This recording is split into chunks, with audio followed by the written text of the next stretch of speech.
ये उसी तरह का स्टाइल है। आपको मैं बता दूं, अभी आपने नोटिफाई किया होगा, अगर नहीं किया है तो फिर भी आप बता दूं कि आजाद समाज पार्टी जिसके नेता चंद्रशेखर आजाद हैं, वो पूरी तरह से बसपा के कर कमलों पर और बसपा के सीधे तौर पे कहें तो बसपा के नक्शे कदम पर चल रही है। उनका काम करने का जो तरीका है, बेशक कि वो कहें कि वो एक अलग राजनीतिक पार्टी है, उनकी एक अलग आइडियोलॉजी है, आइडियोलॉजी तो उनकी सेम ही है, वो है मान्यवर काशीराम, जो उनकी पार्टी, उनका तो आजाद समाज पार्टी काशीराम ही है, तो लगभग सेम ही आइडियोलॉजी है, लेकिन जो पैटर्न वो अपना रहे हैं राजनीति करने का वो भी बसपा ही है। दलित वोट बैंक है, खासकर युवाओं में। हाल के दिनों में 14 अप्रैल को जब अम्बेडकर जयंती निकली तो मैंने कुछ गाँव में देखा जो इसी मेरठ क्षेत्र के थे। मैंने वहाँ देखा कि पोस्टर जो बनाते हैं अम्बेडकर यात्रा के, भीमराव अम्बेडकर यात्रा के, अम्बेडकर जयंती के जो पोस्टर बनते हैं, होर्डिंग बनते हैं और जो बड़े बड़े बैनर लगते हैं जो दीवारों पर लगा देते हैं, तो उसमें पहले हम देखते थे कि बाबा साहब अम्बेडकर साहब की फोटो के साथ में कुछ उत्साही युवा जो है वो काशीराम जी के लगाते थे, कुछ मायावती जी के लगाते थे।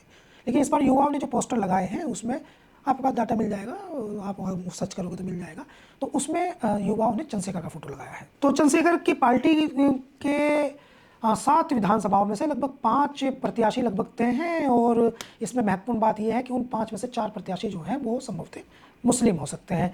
अब चंद्रशेखर की पॉलिसीज को अगर हम समझें तो समझ में आता है कि वो दलित और मुस्लिम समीकरण को बनाने के मूड में है। सरना से मैंने आपको बताया तौफीक इलाही वो टिकट मांग रहे हैं, बहुत अधिक चांस है कि उनको लाएगी पार्टी, या दूसरा विकल्प आएगा तो वो भी मुस्लिम संभवतः होगा। नमस्कार, मेरा नाम आस मोहम्मद कैफ है, आप लोग इनकलाब हिंदी देख रहे हैं। तो बंगाल चुनाव के बाद में अब सबसे महत्वपूर्ण चुनाव उत्तर प्रदेश का है, और उत्तर प्रदेश नॉर्थ इंडिया का सबसे बड़ा राज्य है, 24 करोड़ की आबादी वाला राज्य, और यहाँ पर पॉलिटिकल एक्टिविटीज़ अब लगभग सभी राजनीतिक दल जो है वो आगे बढ़ा चुके हैं। हम सिलसिलेवार आपको लगभग हर क्षेत्र से, हर जनपद से उत्तर प्रदेश के सियासत के तमाम महत्वपूर्ण मुद्दों पर बातचीत करेंगे, और अगले कुछ दिनों तक, खासकर जब उत्तर प्रदेश चुनाव आपके सामने आता रहेगा, तब तक हम आपको एनालिसिस और उस एरिया में क्या होने जा रहा है उस पर हम बातचीत करते रहेंगे। आज हम जो बातचीत कर रहे हैं वो थोड़ा सा महत्वपूर्ण है। उत्तर प्रदेश का एक जनपद है मेरठ, और मेरठ की 7 विधानसभा सीट है, जहां से इस जनपद की एक विधानसभा सीट से चंद्रशेखर आजाद हसनापुर जिसका नाम है वहां से चुनाव लड़ने जा रहे हैं। तो कल उत्तर प्रदेश के इस जनपद मेरठ में चंद्रशेखर आजाद ने एक बड़ा कार्यक्रम किया, जिसमें कुछ समाजवादी पार्टी के, कुछ बसपा के और कुछ भाजपा के भी एक दो, हालांकि उसमें ज़्यादा संख्या जो थी वो समाजवादी पार्टी की थी, ऐसे बहुत सारे नेताओं को आज़ाद समाज पार्टी की ज्वाइनिंग कराई।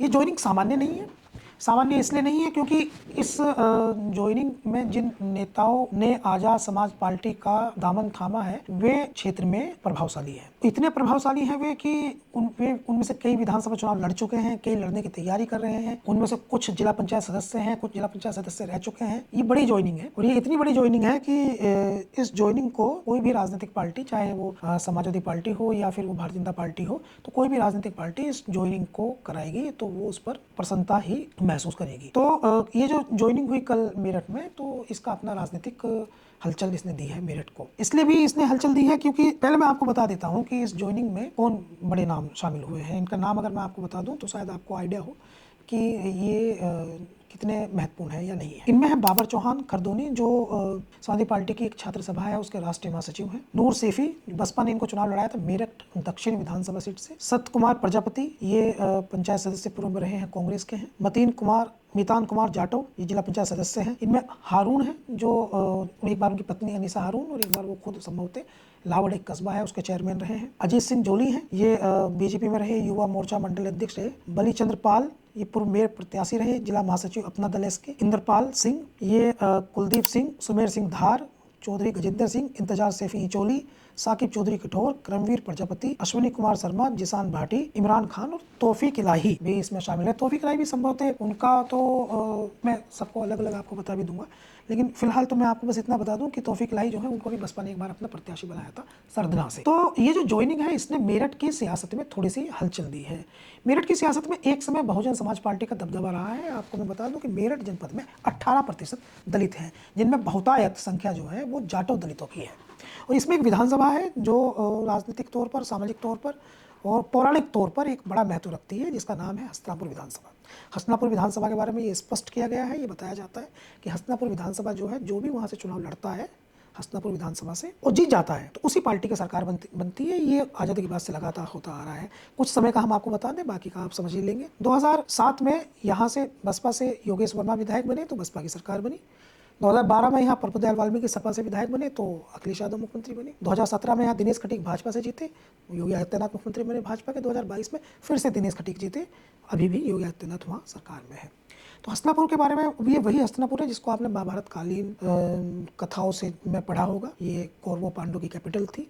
पांडवों ने बाद में इंद्रप्रस्थ बनाई थी, दिल्ली बसाई थी, वो एक अलग स्टोरी है। लेकिन आप इतना समझ लीजिए कि बहुत सारे लोग ये मानते हैं कि ये वही हस्तिनापुर है जहाँ कौरव पांडवों की कुरुक्षेत्र बेल्ट की, जहाँ पर वो युद्ध हुआ था, महायुद्ध का कारण बना था। ये हस्तिनापुर उस समय कैपिटल थी, दिल्ली के नज़दीक। दिल्ली का नाम इंद्रप्रस्थ रखा गया बाद में, अलग स्टोरी, वो ऐतिहासिक पौराणिक कहानी है। हम यहाँ पॉलिटिकल बात कर रहे हैं। खैर, हस्तिनापुर में डोमिनेटेड जाटो कम्युनिटी का भी माना जाता है। एक बहुत बड़ा यहाँ एक विवाद भी रहा, वो उसको आप कह सकते हैं कि वो थोड़ा सा हिंसात्मक था। जिस तरह से सहारनपुर में दलित ठाकुर हिंसा का रहा, इस तरह यहाँ भी एक समय श्री राम और करोड़े का एक बहुत बड़ा कई मर्डर उसमें हो गए थे, गैंगवार थी एक तरह की। तो हम वर्चस्व की लड़ाई कह सकते हैं, हस्तिनापुर में उसका भी एक इतिहास रहा है। हस्तिनापुर को आप ऐसी विधानसभा कह सकते हैं जहाँ जो है वो नेचर वाइज, चाहे गुर्जर कम्युनिटी वहाँ अधिक हो, चाहे वहाँ जाटो कम्युनिटी अलग हो अधिक हो, या मुस्लिम्स हो। चूँकि मुस्लिमों को भी 3 ऐसी जगह, आप दिल्ली में जब रहते हैं तो आपने देखा होगा, दिल्ली का ओखला का जो इलाका है, बटला हाउस या अबुल फजल जो इलाका है, आप अक्सर बातचीत में बोलते हैं कि वहाँ सठले के लोग बहुत हैं, वहाँ अगवानपुर के लोग बहुत हैं। तो आपको ये बताने दूँ मैं कि उसमें बहुत बड़ा हिस्सा जो है वो हस्तिनापुर विधानसभा में आता है। भवाना एक बहुत बड़ा कस्बा है जो मुसलमानों की जहाँ बहुत बड़ी आबादी है, वो हस्तिनापुर विधानसभा में आता है। बड़ी वैल्यू है हस्तिनापुर विधानसभा की, बड़ी चर्चा रहती है। पिछले कुछ समय से ये भी चर्चा आ रही है कि नगीना के सांसद चंद्रशेखर आज़ाद इसी हस्तिनापुर से चुनाव जो है वो लड़ सकते हैं, क्योंकि इनकी दीवारों पर चंद्रशेखर आज़ाद के पोस्टर वगैरह लग गए हैं।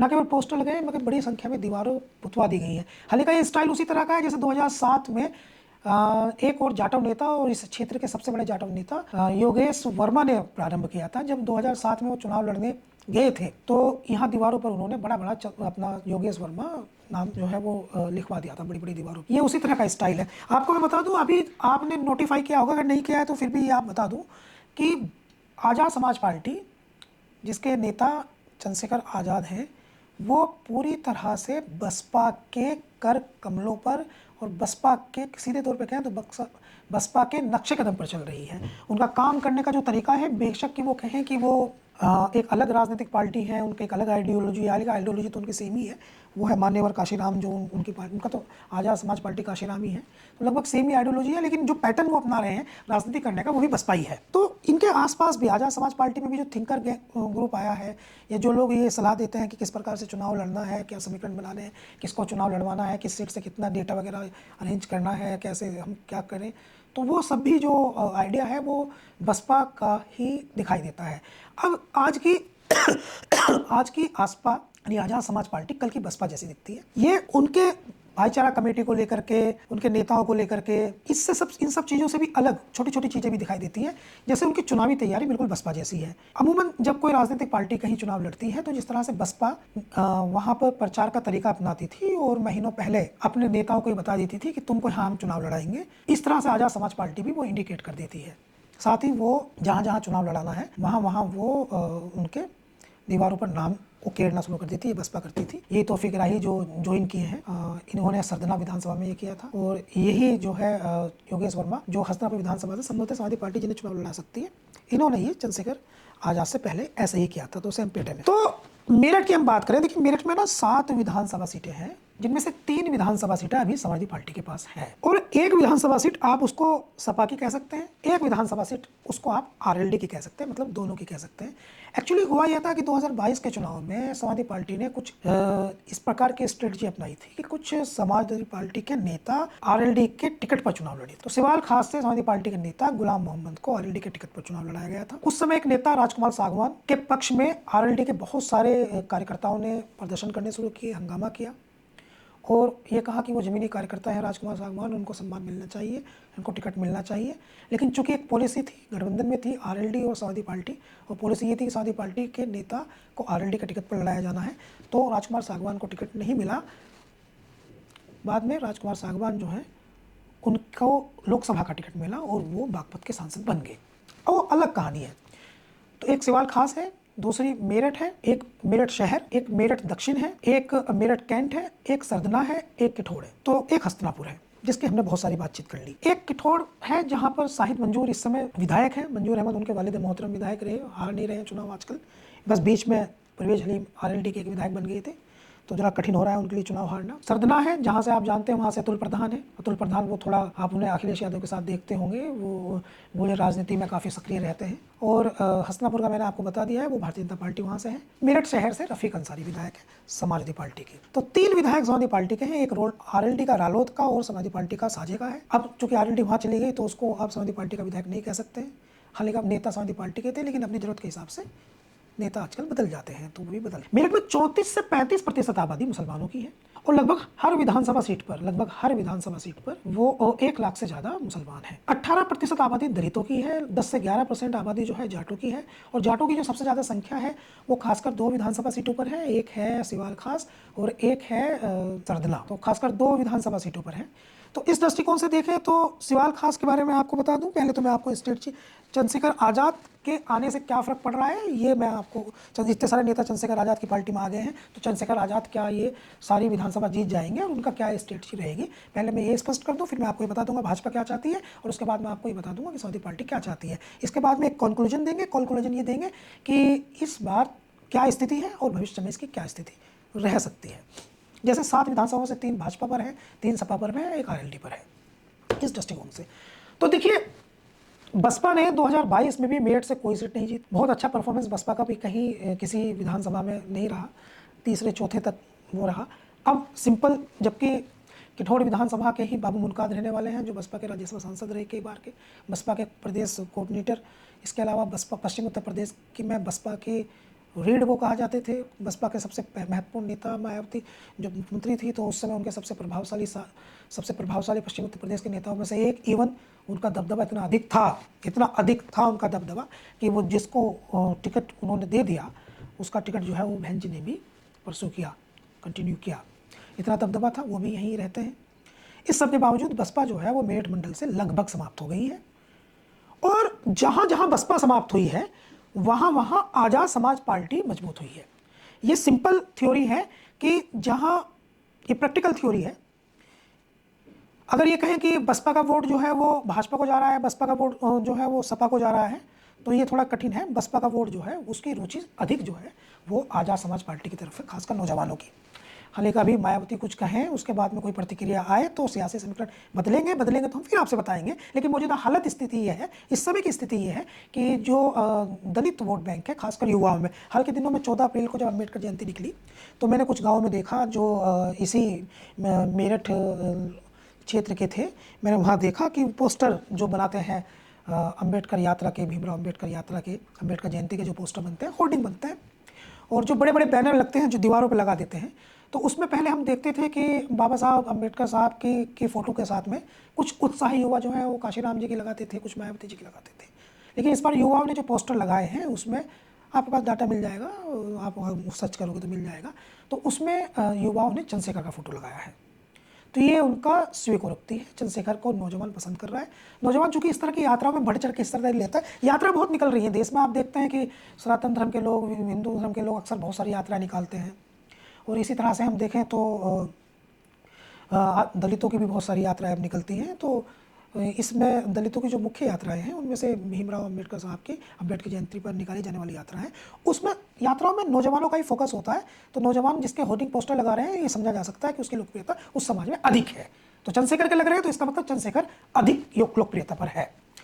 तो 63% बहुसंख्यक समुदाय की आबादी आती है मेरठ जनपद में, 35 के आसपास जो है वो है मुसलमान, 18% दलित हम इसमें से कम करते हैं चूंकि बहुसंख्यक आबादी में दलितों को जोड़कर बात करते हैं, लेकिन चूंकि वो अलग राजनीति करना पसंद करते हैं तो उनका डेटा अलग होता है। तो इसलिए जिस पॉलिसी पर आप काम कर रहे हैं, जिन लोगों की सूची मैंने आपको बताई, इनमें से मैं 2 लोगों की बात करूंगा, ज़्यादा की बात करने पर जो है लंबा समय हो जाएगा। पहले मैं बात करूंगा बाबर चौहान की। बाबर चौहान खरदोनी एक गाँव है, मेरठ से आप जब बिजनौर की तरफ जाते हैं तो लगभग आप 8 किलोमीटर चलेंगे तो लेफ्ट में जाएंगे तो वो खरदोनी उनका गांव है। बाबर चौहान बहुत मजबूती के साथ और बहुत दबंगई के साथ चिल्ला करके खुद को ये कहते हैं कि मैं तो रांगड़ नेता हूँ। रांगड़ बिरादरी पश्चिम उत्तर प्रदेश में बड़ी तादाद में है और बड़ी इनकी संख्या मुसलमानों में, राजपूत मुस्लिम जिसे कहते हैं, तो राजपूत मुस्लिम बड़ी तादाद में ही है। लेकिन पिछले कुछ समय से नेता लोग जो हैं वो खुद को राजपूत नेता प्रदर्शित तो करते हैं, मगर वो दूसरे कम्युनिटी से आते हैं। जैसे कादिर राणा, उनको महसरी कहते हैं, कुछ लोग राजपूत मुस्लिम समझते हैं। जैसे बाबू मुनकात, उनको वो त्यागी मुस्लिम संभवतः कहलाते हैं, लेकिन लोगों में परसेप्शन है कि वो राजपूत मुस्लिम है। जैसे कमाल अख्तर, जैसे गुलाम मोहम्मद।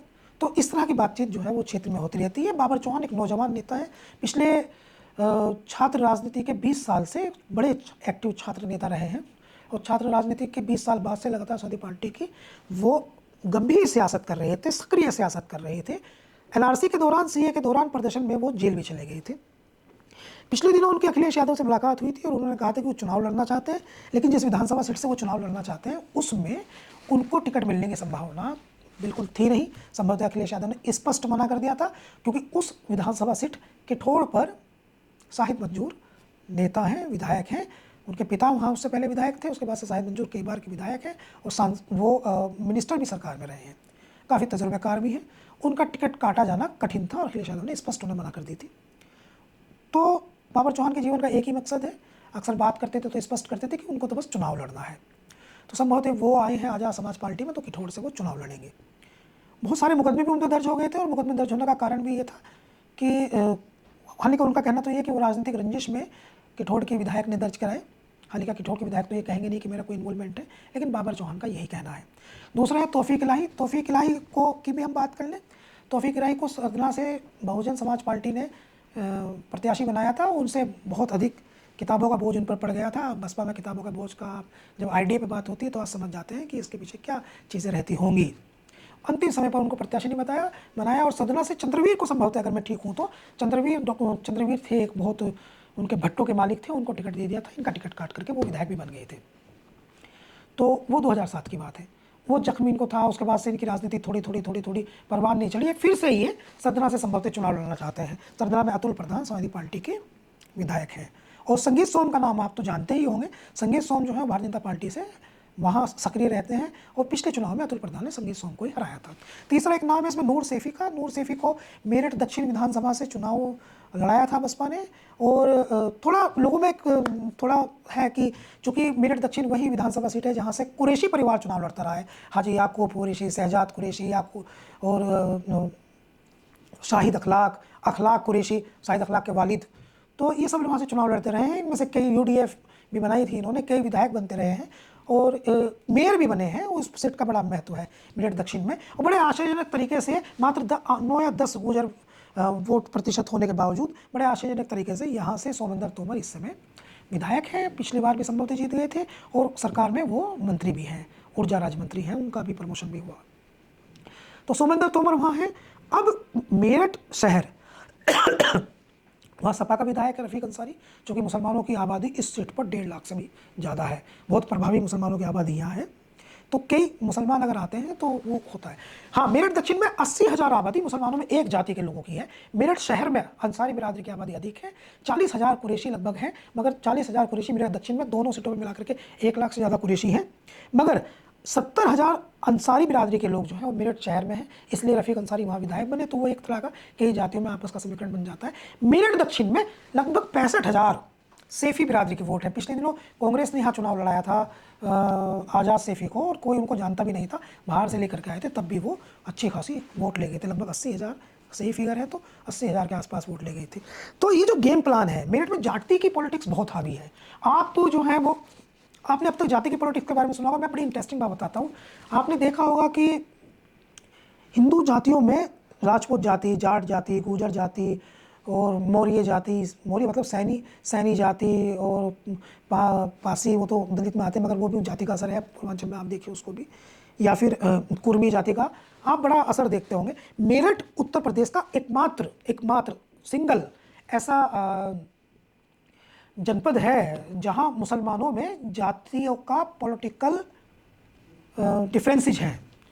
जैसे मेरठ शहर में एक बार मेयर का चुनाव हुआ और रफ़ीक अंसारी और समाजवादी पार्टी ने मेयर का प्रत्याशी बनाया, तो वो जीतना जाए चुनाव, इसलिए कुरैशियों ने बीजेपी को वोट ट्रांसफर कर दिया। ऐसा बताते हैं लोग, ऐसा बताते हैं रफ़ीक अंसारी साहब के जो लोग हैं, वो इस बात का दावा करते हैं कि हम ना जीत जाए, इसलिए कुरैशियों ने एक बिरादरी है वहाँ, कुरैशियों ने, क्योंकि वहाँ 3 बिरादरियों में कन्फ्लिक्ट है, कुरैशी में और अंसारी में और सैफ़ी में। तीनों में ये है कि वो तीनों अपना वर्चस्व चाहती हैं, तीनों अपना विधायक चाहती हैं, तीनों अपना नेता वहाँ मेयर चाहती हैं, क्योंकि तीनों की संख्या बहुत बड़ी है।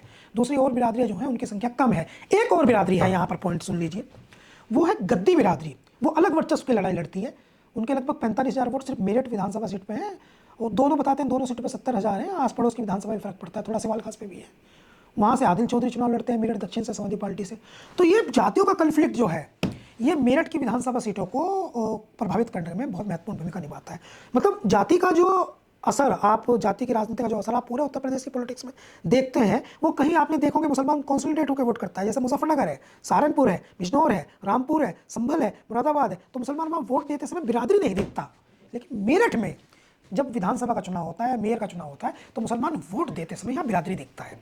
ये हमने पिछले कई चुनाव में देखा है। इसलिए हाजी याकूब कुरैशी जो है वो अब विधानसभा का चुनाव नहीं जीत पा रहे, क्योंकि अंसारी को वोट देता है और सैफी को वोट दे देता है। इसलिए जो है वो अब रफ़ीक अंसारी जो हैं वो पिछले कई चुनाव हार गए, मेयर का चुनाव हार गए, क्योंकि कुरैशी ने उनको वोट नहीं दी। और फिर धीरे धीरे ये चलता है कि उस चुनाव में तुमने हमें वोट नहीं दी थी, तो इस चुनाव में हम तुमको वोट नहीं देंगे। तो एक कन्फ्लिक्ट है। तो मेरठ जनपद जो है उसमें 3 विधानसभा सीटें समाजवादी पार्टी के पास हैं। सिवाल खास में समाजवादी पार्टी प्लान कर रही है किसी ब्राह्मण को या किसी जाट कम्युनिटी के व्यक्ति को चुनाव लड़ाने की, तो इसलिए वो उसको भी जीतना चाहते हैं। हस्तिनापुर पे वो जाटव ही प्रत्याशी लाएंगे संभवतः, क्योंकि वो सुरक्षित सीट भी है। किठौर वो बदलेंगे नहीं, मेरठ शहर वो बदलेंगे नहीं, और सरदला वो बदलेंगे नहीं, यानी जीती हुई सीटों को वो बदलेंगे नहीं। तो इस दृष्टिकोण से देखें तो चंद्रशेखर आजाद ने कल जो ज्वाइनिंग कराई है, एक जिन लोगों की इन्होंने ज्वाइनिंग कराई है उनमें कम से कम 3 लोग वो 2027 के उत्तर प्रदेश के चुनाव में आज़ाद समाज पार्टी की तरफ से प्रत्याशी हो सकते हैं, जिनमें से सरदला से हो सकते हैं तौफीक इलाही, किठौर से हो सकते हैं बाबर चौहान, और हाँ, इसमें एक नाम जो है वो, चूंकि वो ज्वाइनिंग का नहीं है लेकिन वो चर्चा का जरूर है। आज़ाद समाज पार्टी जो है वो बदर अली एक है, नौजवान नेता, युवा सेवा समिति चलाते हैं। वो जेल गए थे सीए एनआरसी के दौरान संभवतः, और काफ़ी संघर्ष उनका है। उन पर मुझे लगा रासुका भी लगी थी, अगर मैं ठीक हूँ तो। उनके हॉस्पिटल एक वो बनवा रहे थे गरीबों के लिए चंदा लेकर के, तो बाद में उस हॉस्पिटल को ये बता करके कि इसमें गलत तरीके फंडिंग हुई या कुछ भी कहा कि अवैध निर्माण था, वो हॉस्पिटल भी गिरा दिया गया था। तो बदर अली की बड़ी लोकप्रियता है, बड़ा पसंद करते हैं उनको, मगर उनका फोकस एक ही विधानसभा सीट पर है। बदर अली का एक ही विधानसभा सीट पर फोकस है, और वो विधानसभा है मेरठ दक्षिण। तो मैं 4 प्रत्याशी आपको बता देता हूं कि समाजवादी पार्टी के कौन रहेंगे। भाजपा में भी आपको बता सकता हूं, मगर पहले आपको आज़ाद समाज पार्टी, चूंकि बसपा के बात इसलिए हो रही है कि बसपा कौन प्रत्याशी होगा कौन प्रत्याशी नहीं होगा, उससे बहुत ज़्यादा फर्क पड़ेगा नहीं। और चूंकि एक्टिव पॉलिटिक्स में चंद्रशेखर की वैल्यूज़ ज़्यादा हैं, तो इस दृष्टिकोण से हम ये समझें कि जो काम बसपा करती रही है मेरठ की राजनीति में, वो इस बार चंद्रशेखर करेंगे। तो चंद्रशेखर की पार्टी के 7 विधानसभाओं में से लगभग 5 प्रत्याशी लगभग तय हैं, और इसमें महत्वपूर्ण बात यह है कि उन 5 में से 4 प्रत्याशी जो हैं वो संभवतः मुस्लिम हो सकते हैं। पहले बसपा ने भी 100 मुसलमानों को टिकट दिए थे, आपको याद होगा। अब चंद्रशेखर की पॉलिसीज़ को अगर हम समझें तो समझ में आता है कि वो दलित और मुस्लिम समीकरण को बनाने के मूड में है। सरना से मैंने आपको बताया तौफीक इलाही वो टिकट मांग रहे हैं, बहुत अधिक चांस है कि उनको लाएगी पार्टी, या दूसरा विकल्प आएगा तो वो भी मुस्लिम संभवतः होगा। बाबर चौहान किठौर से उनका लड़ना लगभग तय है। यही बात कह करके पार्टी में संभवतः ज्वाइनिंग उनकी हुई है। बाबर चौहान युवा नेता थे, बस सपा के लिए उनका जाना एक बड़ा नुकसान है मेरठ जनपद में। बदर अली मेरठ दक्षिण, उनके चंद्रशेखर से रिश्ते काफ़ी अच्छे हैं, लंबे समय से उनके रिश्ते हैं, और बदर अली काफ़ी काम भी किया है बदर अली ने। ऐसा नहीं है कि उनकी लोकप्रियता नौजवानों में, आप उन्हें मिनी चंद्रशेखर कह सकते हैं, बस इतना अंतर आप है उसमें कि चंद्रशेखर देश भर में घूम फिर रहे हैं, और बदर अली जो हैं वो मेरठ दक्षिण में ही राजनीति करते हैं। बदर अली के बारे में बता दूं, इन्होंने लगभग कितने समय पहले, 16-3 लगभग 17-18 साल पहले एक युवा सेवा समिति करके एक संगठन बनाया था मेरठ शहर में। और जब मेरठ शहर में इन्होंने संगठन बनाया तो उसके मतलब पहला आइडिया था ये पूरे भारत में राजनीति का, इससे पहले कभी नहीं हुआ। तो उन्होंने एक संगठन बनाया, फिर उस संगठन के प्रत्याशी खड़े कर दिए पार्षद चुनाव में। तो इनके जो है वो लगभग 10 पार्षद जीत गए चुनाव, और बहुत सारे सेकंड रह गए। बिल्कुल रेयर बात थी, मतलब एक नेता के असर की। एक पहले लोगों के छोटे छोटे काम करते थे, राशन कार्ड बनवाना और अस्पताल जो है उनमें इलाज करवाना, और किसी लड़की की शादी नहीं हो रही उसकी शादी कराना, छोटे छोटे काम करते थे और बढ़ते बढ़ते अब इस स्थिति में आ गए हैं बदरअली, क्यों विधानसभा चुनाव लड़ने जा रहे हैं। इसलिए फोकस करने वाली बात है, ये महत्वपूर्ण बात है। मुझे आश्चर्य पैदा करती है ये बात कि देखिए अपनी अपनी राजनीति, जिस नेता को राजनीति करनी है उनका अपना उसको खुद ही फिगर आउट करना होता है कि किन आधार पे वो राजनीति करता है। लेकिन ये बात दुख देती है कि बदर अली और बाबर चौहान जैसे नेता अगर चुनाव नहीं लड़ते हैं किसी ऐसी पार्टी से जहां जीतने की संभावना अधिक हो, ऐसा नहीं है कि आजाद समाज पार्टी जीतने की संभावना नहीं है, मगर वो अगर ऐसी किसी पार्टी से, जैसे बड़ी पार्टी से अगर वो चुनाव नहीं लड़ते हैं जहां जीतने की संभावना अधिक हो, बहुत अधिक हो, ये डेन तो अब भी करेंगे, हो सकता है जीत भी जाए, समाजवादी पार्टी के लिए भी कठिनाई की स्थिति पैदा हो सकती है, मगर इससे कोई इनकार नहीं किया जा सकता कि बदर अली और बाबर चौहान जैसे नेता जो हैं इनको असेंबली में होना चाहिए। तीसरे दो मैंने आपको बता दिया कि बदर अली को जरूर चुनाव लड़ाएंगे, डिजर्व भी करते हैं, बाबर चौहान को जरूर चुनाव लड़ाएंगे, कठोर से डिजर्व करते हैं। तौफीक लाही मैंने आपको बता दिया। नूर सैफी संभवतः मेरठ शहर से, क्योंकि मेरठ दक्षिण से तो मेरठ शहर, मेरठ दक्षिण में तो बदर अली एक चुनाव लड़ेंगे, एक जगह नूर सैफी को चुनाव लड़ाया जा सकता है। हाल ही का चुनाव महंगा है और चुनाव लड़ने से पहले कोई भी व्यक्ति ये जान ले कि वो चुनाव में उसको अच्छा पैसा खर्च करना पड़ रहा है, तो इन सब चीज़ों को ध्यान में रखना पड़ेगा। एक बात और, जिन 4 विधानसभाओं पर चारों मुस्लिम प्रत्याशी चुनाव लड़ेंगे, यहाँ चारों जगह समाजवादी पार्टी जो है वो उसका जो विधायक है, 3 जगह उनका विधायक है वो तीनों जगह डिस्टर्ब हो जाएगा। सिवाल खास में अभी एक कोई बड़ा नाम चंद्रशेखर लाने के प्रयास में है, लेकिन सरदला में निश्चित तौर पर डिस्टर्ब होंगे अतुल प्रधान, और निश्चित तौर पर जो है वो किठौर में डिस्टर्ब होंगे शाहिद मंजूर। बाबर चौहान की तो शाहिद मंजूर से पर्सनल लड़ाई भी है, वो इसलिए वही चुनाव जरूर लड़ना चाहते हैं, और निश्चित तौर पर मेरठ शहर में रफ़ीक अंसारी प्रभावित होंगे।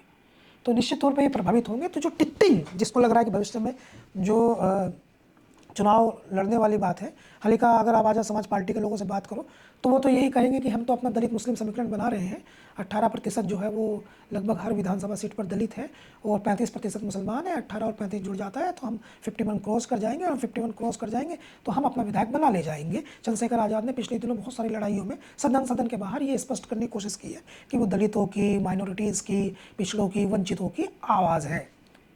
लेकिन समाजवादी पार्टी जो है उसको चूंकि मुसलमानों ने पिछले कुछ चुनावों में एक तरफा 24 में, 22 में, 17 में, 12 में एक तरफा वोट किया है, तो इसलिए उनको ऐसा लगता है कि समाजवादी पार्टी जो है वो सेकंड अप टू यानी मुख्य विपक्षी दल उत्तर प्रदेश में है, तो ये उनके वोटों में बंटवारा होगा, मगर राजनीति करने का हक तो सबको है। कंक्लूजन ये है कि मेरठ को हमने आज आपको बताया है 7 विधानसभा सीटें, 3 भाजपा पर, 3 सपा पर, 1 आरएलडी सपा पर। सिवाल खास आजाद समाज पार्टी ने लगभग अपने प्रत्याशी दे दिए हैं। उनका पैटर्न ये है कि वो इन 7 विधानसभाओं में संभवतः मुसलमान 4 पर लड़ाएगी, 1 पर चंद्रशेखर खुद चुनाव लड़ेंगे, जिससे उनको हसनापुर विधानसभा में भी फायदा होगा। फिलहाल चुनाव शुरू होने से पहले ही चंद्रशेखर आज़ाद जो हैं वो एक कदम आगे निकल गए हैं।